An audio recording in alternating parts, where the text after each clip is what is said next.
Caseus, Jedi Exile. The following is a fan-written story set 18 years before the events of Star Wars: A New Hope. The following story is non-canon to any and all events in the Star Wars universe. A long time ago in a galaxy far, far away. The dark side triumphs. After failing to defeat the evil Darth Vader, disgraced Jedi Knight Cassius Urshan has been driven into hiding. Having lost his faithful friend Juro and his mentor Dravok, the shamed young man has found himself lost and without purpose. After nearly losing himself to the dark side, his hatred for Vader is overshadowed by his hatred of himself. Now more alone than ever, Cassius has forced himself into exile, abandoning his Jedi title and vowing never again to wield the Force. Forever a target of the Empire, Cassius flees to the Outer Rim world of Dantooine to live a life of solitude and secrecy, unaware of the path the Force has set before him. Chapter 1. Sarah Ketto sat in her quarters, readying anything she would need when Cassius returned from Artus. She was nervous. This would be a major change in her life. In their lives. The last thing she removed from a small wooden box hidden behind her bed was Cassius' Padawan braid. Holding it calmed her. She felt as though he was right there with her. She hoped that Cassius would bring Corbin home safely, so they could help him see that he wasn't alone. Suddenly, she felt a chill run down her spine. A dread filled her heart as her fingers caressed her forehead. Something was wrong.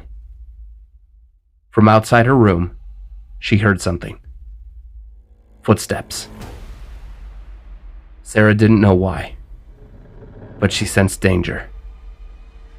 Her door opened as two clone troopers rushed in, aiming their blasters. "Here's one! Fire!" Sarah's eyes widened as she activated her lightsabers and deflected the incoming shots. "Troopers, what are you doing? Stand down!" They continued to blast at her. With no other option, Sarah rushed towards them and cut them down. Her heart sank as she breathed heavily. More troopers arrived as she took a defensive stance. Suddenly they began to open fire at someone outside of the doorway before they were killed by Sindrali. "Sarah, follow me, quickly!" "Master, what's happening?" "We're under attack. The clones have turned on us. Quick, this way!" Sarah followed her master through the corridors as they fought their way through groups of clones and headed to the upper terrace where they barricaded themselves in with two younger students, all holding their weapons in fear. "What's happening, Master?" Be still, young one. Everything's going to be okay. I saw them go this way. Master Drolig stood close to Sarah. I don't know what's happened, but we have to protect the children. "What about the others?" We can't go back down there, Sarah. They'll overtake us. Stand your ground. The clones began to break their way through and opened fire on Sarah and her master as they stood in front of the young Padawans. They deflected as many shots as they could, but one of the Padawans was struck down by a blast as the other cried out in terror. Sarah and Sindralig rushed forward and sliced through a few of their former soldiers and deflected their blaster bolts back at the others. As they stood, out of breath and frightened, they felt the air go cold around them as a hooded figure stepped into the room, igniting a blue lightsaber.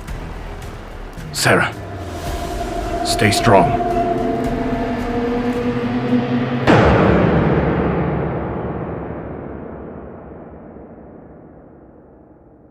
A cool morning breeze awoke Cassius from his uneasy sleep.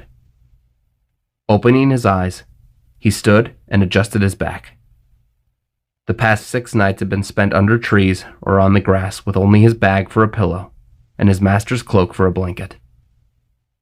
Opening his bag, he looked through his provisions. He was out of food, low on clean water. Pulling out his macro binoculars, he stared off into the distance. Nothing as far as the eye could see, except vast, empty fields of tall grass. He sighed as he gathered his gear onto his back and continued walking. He'd been wandering the empty landscapes for a week and a half and found no sign of civilization. But that was for the best, he figured. No prying eyes. No attention to draw. Ever since the mission to Castellon had failed, Caseus kept himself busy by doing the only thing he could. Keep walking. Focus on anything other than what happened. Juro was gone. Dravok was gone. No one to talk to. No one to interact with. For the first time in his life, he was truly alone. He needed it to stay that way. As he sat in the grass to conserve his strength, he looked up at the sky. Far off in the distance, far away from him, he saw a starship pass over Dantooine before disappearing from sight. It made him think. Who were the people in that ship? What were their stories? Where were they going? He didn't know. All he knew was that his problems, as terrible as they were, meant nothing to them. He'd never felt so small, so insignificant.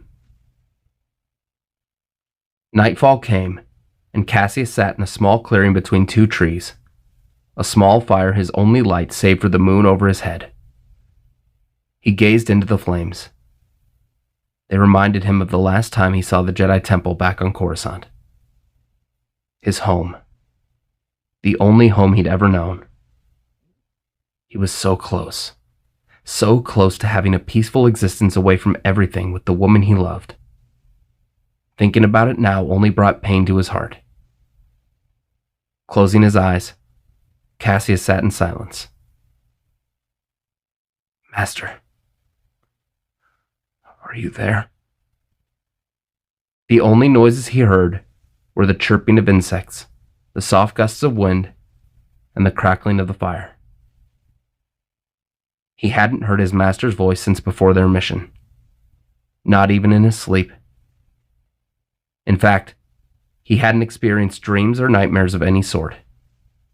He almost welcomed them at this point. Why didn't she speak to him? Had she abandoned him? Cassie's eyes welled with tears. For the first time in over a year, he cried. He grieved for everyone who had died because of him. It was his fault. All his fault.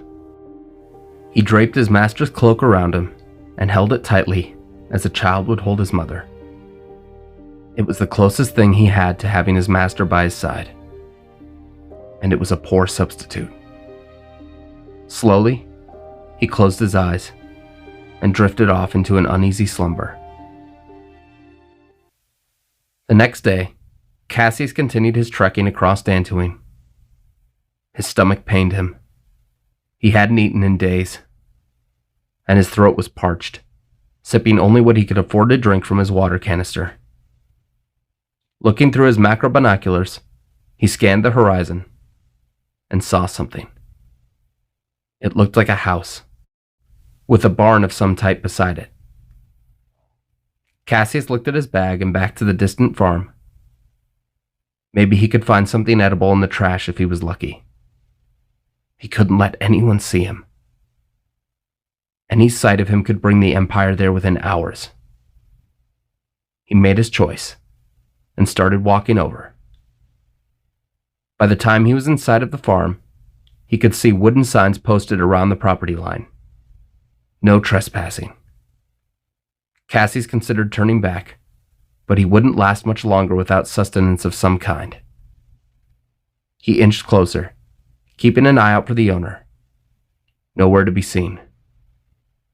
He soon reached the side of the house and looked for any waste bin or trash receptacle, hoping to find even a scrap of food. Nothing. He heard some grunts and squeals from nearby and turned the corner, finding a small herd of pig-like creatures inside of a pen, feasting from a trough of slop. Caseus looked around and got closer as the swine backed away, distrustful of this intruder. Caseus kept his distance from the animals before looking into the trough of slop. It smelled awful, but he was desperate. Getting on his knees, he reached into the slop and pulled out whatever seemed edible and began to eat, gagging and nearly vomiting, but forcing himself to eat. Suddenly, he felt the barrel of a rifle against the side of his head as he froze in place. You've got 10 seconds to explain what the hell you're doing here before I put a slug in your head. Caseus kept his gaze forward and slowly raised his hands. Better start talking, boy. Caseus slowly looked to his left and saw an old man in dirty clothes aiming a rustic-looking slug thrower at his face. I'm sorry. I needed food. I haven't eaten it. I don't remember. The old man slowly lowered his rifle and raised an eyebrow. Well, for heaven's sake, boy, you could have just knocked on the door and asked. I saw the signs. Those are just to keep away poachers and whatnot. The old man put his rifle down by his side. Get up, boy. Come inside. It's looking like it's gonna rain. I'll get you something to eat. I'm okay. Would you rather go back to the slops or eat some real food? Caseus shuddered and slowly stood. You can put your hands down, son. I'm not gonna shoot a drifter. Follow me. Caseus looked around and followed the old man inside. After a few minutes, Caseus was sitting at a hard wooden table by a small lamp, as the farmer brought him a plate loaded with fresh meat, bread, and vegetables. Caseus couldn't control himself as he dug into the food, eating like a starved Nexu. Okay, slow down. There's plenty more. Caseus chewed his meal. It felt like years since he'd had a plate of good, decent food in front of him. What are you doing out here, son? Caseus looked at the farmer and slowly back to his food. I'm just traveling. Traveling? Huh. Where are you from? Nowhere. Nowhere. Everyone comes from somewhere. Well, not me. The farmer narrowed his eyes a bit. What's your name? Caseus kept staring at his plate, not responding. Okay, look, boy. I've given you a meal. I've invited you into my home. I think the least I'm owed is knowing your name. Caseus. Caseus. Huh. Tell me, Caseus, what's a Jedi Knight doing all the way out here on Dantooine? Caseus froze in fear, keeping his eye on the old man as he slowly reached for his saber. No need for the laser sword, boy. You're not in any danger here. I've done my share of traveling in my time. I sympathized with the Jedi. What happened to them was, well, nothing short of genocide. Caseus slowly settled down. I didn't think there were any Jedi left. There aren't. None that I've seen. Any who survived are probably dead by now. The old man scratched his beard and looked closely at Caseus. You've been through a lot, haven't you, boy? Caseus slowly looked down.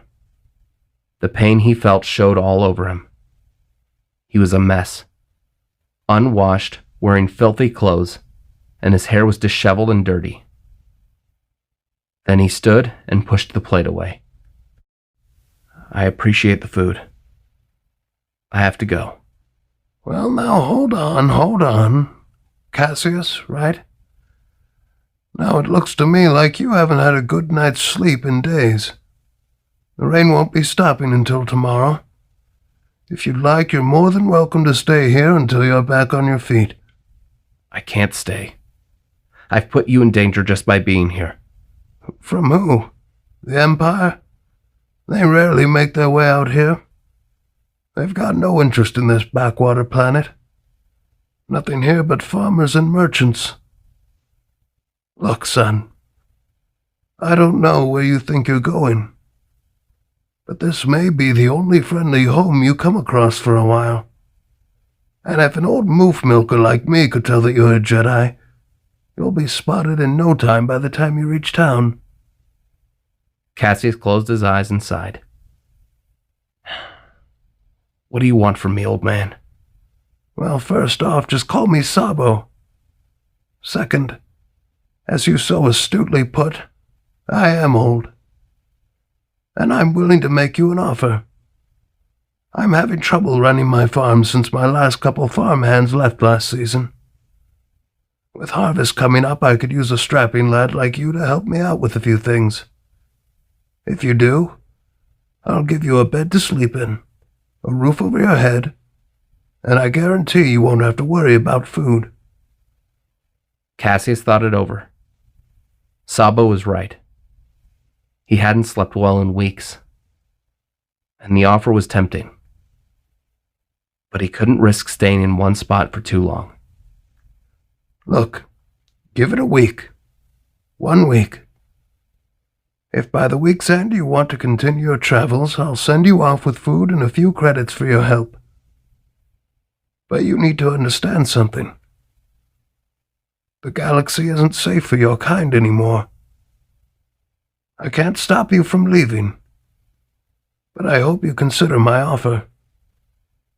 Cassius looked at Sabo and around the homely house. 1 week.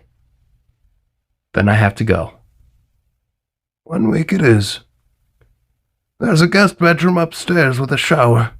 I suggest you use it. You smell like a bantha's ass. Cassius narrowed his eyes as Sabo went back into the kitchen. Heading upstairs, Cassius removed his gear and clothes and hopped into the small shower. It felt amazing to finally be able to clean himself properly, a luxury he'd taken for granted, along with so many others. Stepping out, he wrapped a towel around himself and reaffixed his mechanical arm. There was a knock on the door as Sabo stepped inside holding a set of clean clothes. Here, try these on. They're not as glamorous as your Jedi robes, but they're clean, and they should fit you all right. I'll get you up in the morning bright and early for breakfast. Then we can get you started with some work. Cassius took the clothes as Sabo walked towards the door. Sabo? Thank you. Sabo nodded and closed the door as Cassius put on the clothes and sat on the bed. In minutes, he fell into a deep sleep.